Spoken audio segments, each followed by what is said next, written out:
नेमकं या सगळ्या 3 दिवसाचा दौरा असणार आहे आणि अजेंडा काय पक्षाचा आहे मागचा? सर्वप्रथम मला वाटतं राजसाहेबांनी सगळीकडे संपर्क अध्यक्ष नेमले. ते मला अविनाश सरांना आणि मला वाटतं अमोल सरांना पुण्यात नेमलं. आमचा उद्देश हेच आहे की आम्ही नेतेपासून शाखाध्यक्षपर्यंत सगळ्यांना भेटणार आहोत, 1 to 1 भेटणार आहोत. किती दिवस लागले तरी चालतील. हे मला वाटतं रविवारपर्यंत तुमच्याकडे दौरा आहे. आम्हाला सोमवार मंगळवार झाला तरी चालेल. आम्ही 1 to 1 सगळ्यांना भेटणार आहोत आणि मला वाटतं की सगळ्यांकडनं आम्ही जाणून घेणार आहोत की आपण कुठे कमी पडतो. नाही,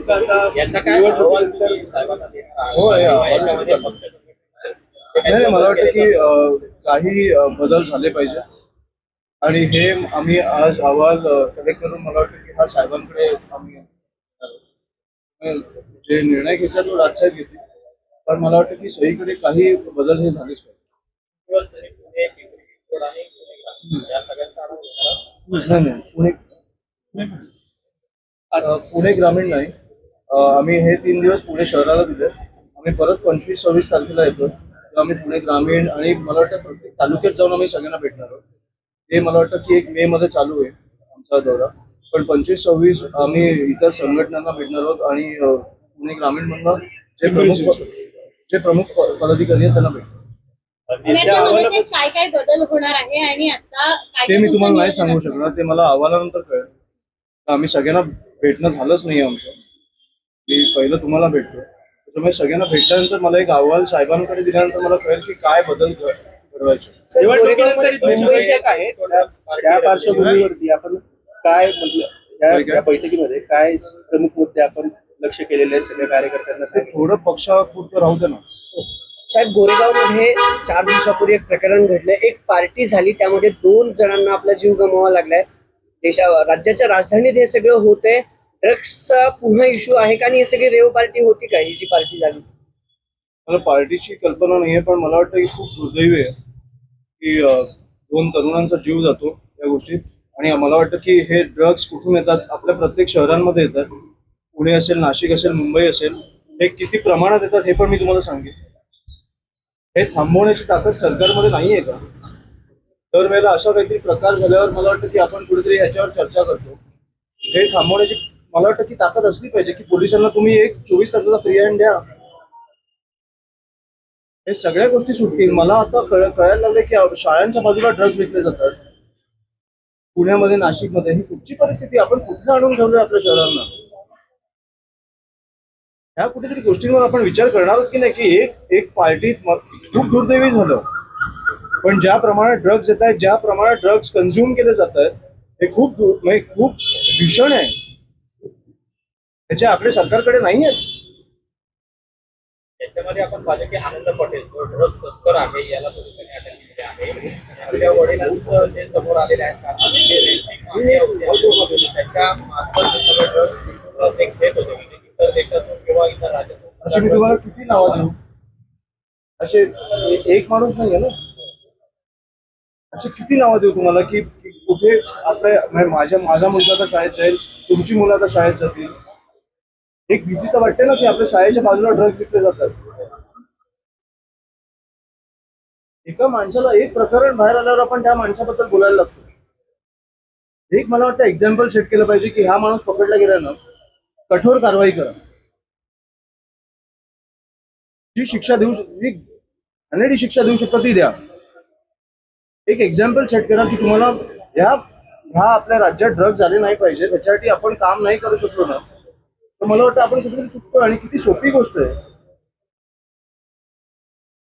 प्रशासनाला ड्रग्ज थांबवता येत नाही, कुठून येत आहेत? या विरोधात रस्त्यावर उतरण्यातही अनेक आम्ही उतरून काय करू? राज्यभरामध्ये आम्ही उतरून पुण्यात काय करू? आम्ही पुण्यात उतरलो, नाशिकमध्ये मरणार लोक, मुंबईत मरणार लोक.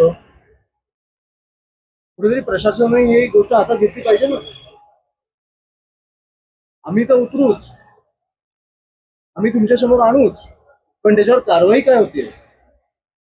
आता हा जो माणूस पकडला गेलाय, आपण 10 दिवसांनी बोलू याच्यावर कारवाई काय होते. आपल्याकडे बातम्या एवढ्या असतात की आपण विसरून जातो की काय झालंय. नेस्को आपण 10 दिवसांनी विसरून जाणार. साहेब दुसरा एक जो मुद्दा आहे, पुण्यातच झालेला ना. मला वाटतं की तो ज्यांनी ठोकलेलं काय झालं त्याचं? जामीन झालाय सगळ्यांना. जामीन झाला ह्या वर्षी. पण तो प्रकरण आपण विसरलो ना. त्या बाई आणि ते बाईकवर होते त्यांचा मृत्यू झाला. दोन तरुण. तर आपण त्या विषयाला विसरून गेलो. आता नेस्को बद्दल बोलतोय. हे आपण किती वेळ चालू ठेवणार आहोत? कधीतरी मला वाटतं की आपण सरकारचे कोणी आले प्रतिनिधी, मला वाटतं प्रश्न विचारले पाहिजे की काय चालू आहे तुमचं? का ड्रग्ज येतात एवढे? तुम्हाला पण माहितीये, मला पण माहितीये कुठे वाटले जातात. का थांबत नाहीये? ड्रग्सचे पैसे कोणाला जातात सरकारमध्ये? प्रश्न तर विचारले पाहिजेत ना आपण. आतापर्यंत तरी मला वाटतं की डेमोक्रेसी आहे, लोकशाही आहे असं मला वाटतं. पुण्यातल्या आयटी कंपनीमध्ये सुद्धा आता महिलांच्या लैंगिक अत्याचाराच्या घटना समोर आलेल्या आहेत ना. पुण्यात एवढी मोठी आयटी इंडस्ट्री आहे, जगभरातून लोक येतात. त्याचं ऑडिट होणं गरजेचं आहे का? कारण हिंदवडी 5 सध्या असे आयटी बाब आहे. 100% हे काय बोलायची गोष्ट आहे का? तुम्हाला माहित आहे तुमच्या कंपनीत कोण काम करतंय? हे काय कंपनी थर्ड पार्टी आहेत असं म्हणून काळजी आहे आणि हा प्रश्न चुकीचा आहे ना, झालाच पाहिजे. माझा ह्याच्यावर काय ओपिनियन घेतात? तुमची पक्षाची भूमिका म्हणून काही पक्षाची भूमिका नाहीये. मी माणूस म्हणून बोलतो तुमच्याशी, दरवेळेला बोलतो तेव्हा. मी नेता म्हणून बोलत नाही. मी दरवेळेला तुमच्याशी बोलताना माणूस म्हणून बोलतो. आणि मला वाटतं की हे शहर कुठेतरी कोलॅप्स होत आहे आपल्या समोर. तुम्ही या शहरांमध्ये राहता, मला वाटतं की तुमच्या समोर तुम्ही जिकडे वाढलाय ते शहर कोलॅप्स होतात तुमच्या समोर, आणि तुम्हाला काय पडलीच नाहीये. तुम्ही आजचा विषय घेता, 10 दिवसांनी विसरून जाता. ट्रॅफिकचा विषय जबाबदार कोण आहे? तुम्हीच सांगा. तुम्ही इकडे बसा आणि तुम्हीच सांगा. अमरावतीमध्ये जेवढी प्रकरणं येतात लैंगिक अत्याचाराची, त्याच्यात कुठली भूमिका सरकार घेत नाही. म्हणजे जी SIT पण हे तुम्ही सरकारचे प्रश्न मला का विचारता? राजकीय पक्ष म्हणून राजकीय पक्ष म्हणून काय? मी असतो तर फाशी दिली असती.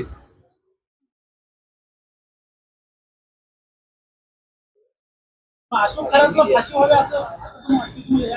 अशा प्रकारे कोणी फसवलं, एक एक्झाम्पल सेट करा. तुम्ही जर एक्झाम्पल सेट केलं नाही तर हे असेच करत बसणार.